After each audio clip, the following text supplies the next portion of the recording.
atau najo itu हाँ भले क्या ले सके ना अस्सलाम वालेकुम दोस्तों, आज ईद का दूसरा रोज़ है, दूसरा दिन है और हम हैं कड्डानी जेटी पर। और इस वक्त जो हमारे माहीगीर हैं वो फ़िशिंग के लिए नहीं जा सके हैं और उसकी तैयारी में हैं और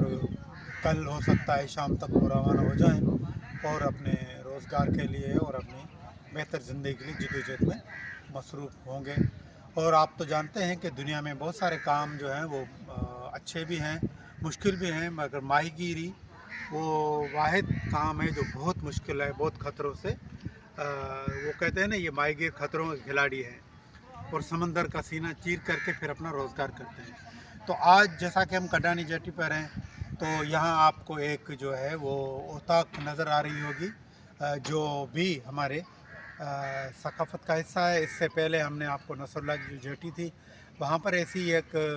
कल्चरल ओताक या एक झोपड़ी दिखाई थी। तो और ये भी है, तो क्योंकि माहीगीर भी सिंधी कम्युनिटी से वास्ता रखते हैं, सिंधी कल्चर से वास्ता रखते हैं, तो वो उनके दिल में ये जो एक सिंध का जो कल्चर है, जो एक रवायत है, वो इस तरह की जो ओताक हैं वो बसी हुई है। तो वो चीज़ें वो कभी कभी इजहार करते हैं और ये एक बहुत अच्छा अमल है कि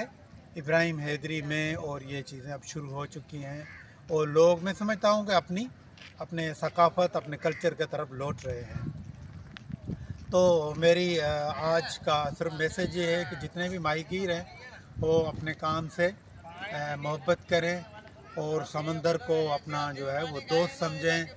और माहौलियाती जो फ़िशिंग है वो करें, तिमिर को भी बचाएं और जो ख़तरनाक जाल है नुकसानदा उनसे परहेज़ करें। और आखिर में मैं ये कहूँगा कि हमारे जो माहीगीर कैद हैं हिंदुस्तान की जेलों में, तो उनकी रिहाई के लिए भी कोशिशें करे, हुकूमत भी ज़ोर दे ताकि हमारे माहीगीर वहाँ से आज़ाद होकर अपने बच्चों से आके मिलें। तो इंशाल्लाह आप दूसरे हम व्लॉग में मिलेंगे और फिर मैं आपसे रिक्वेस्ट करूँगा कि मेरे इस चैनल को आप सब्सक्राइब करें, शेयर करें और देखें और इज़हार करें, कमेंट्स करें कि आप क्या कहते हैं। बड़ी मेहरबानी।